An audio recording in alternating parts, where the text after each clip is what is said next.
ನಾನು ಕನ್ಸಿದ್ದು. ಆದ್ರೆ to be very honest, ನನ್ನ ಕಲರ್ಗೆ ತುಂಬಾ ಕಮ್ಮಿ ಆಗ್ತಿತ್ತು ಅವಕಾಶಗಳು. ಸರ್ ನನ್ನನ್ನ ಅವತ್ತು ಕರೆದಾಗ್ಲೂ ಕೂಡ ಏನೋ ಒಂದು ಪಾತ್ರ ಇರುತ್ತೆ, ಹೋಗಿ ಮಾಡಿ ಬಂದ್ಬಿಡೋಣ ಅಂತಾನೆ ಅನ್ಕೊಂಡು ನಾನು ಅವತ್ತು ಬಂದಿದ್ದು. ಬಟ್ ಇಷ್ಟು ದೊಡ್ಡ ಪಾತ್ರ ಖಂಡಿತವಾಗ್ಲೂ ಸರ್ ಹೇಳಿದ್ ನಿಜ. Jagadish sir and Krishna sir, I don't think ಯಾವುದೇ ಪ್ರೊಡ್ಯೂಸರ್ ಆಗ್ಲಿ ಇದಕ್ಕೆ ನಿಜವಾಗ್ಲೂ ಸಮ್ಮತಿ ಕೊಡ್ತಿರ್ಲಿಲ್ಲ. ಬಿಕಾಸ್ ನೀವು ಅಷ್ಟು ಕಷ್ಟಪಟ್ಟು ಎಲ್ಲ ಸಿನಿಮಾ ಮಾಡ್ತೀರಾ, ಒಂದು ಹೊಸ ಫೇಸ್ ಅಂದಾಗ ಡೆಫಿನೆಟ್ಲಿ ಎಲ್ರಿಗೂ ಡೌಟ್ ಇದ್ದೇ ಇರುತ್ತೆ.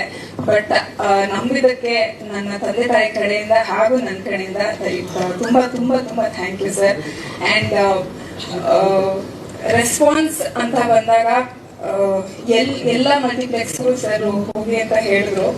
ಎಲ್ಲ ಕಡೆ ಒಂದೇ ಮಾತು, ನೀವು ಹೇಳ್ದಂಗೆ ಬ್ಲ್ಯಾಕ್ ಬ್ಯೂಟಿ ಅನ್ನೋದು ಒಂದೇ ಮಾತಿತ್ತು. So thank you so much. ಪ್ರತಿಯೊಬ್ರು ಎಲ್ಲಾ ಹೆಣ್ಮಕ್ಳು ಬಂದು ಸಿನಿಮಾ ನೋಡಿದಾಗ್ಲೂ ಅದನ್ನೇ ಹೇಳಿದ್ರು, ತುಂಬಾ ಒಳ್ಳೆ ಮೆಸೇಜ್ ಇಟ್ಕೊಂಡು ಸಿನಿಮಾ ಮಾಡಿದ್ದಾರೆ.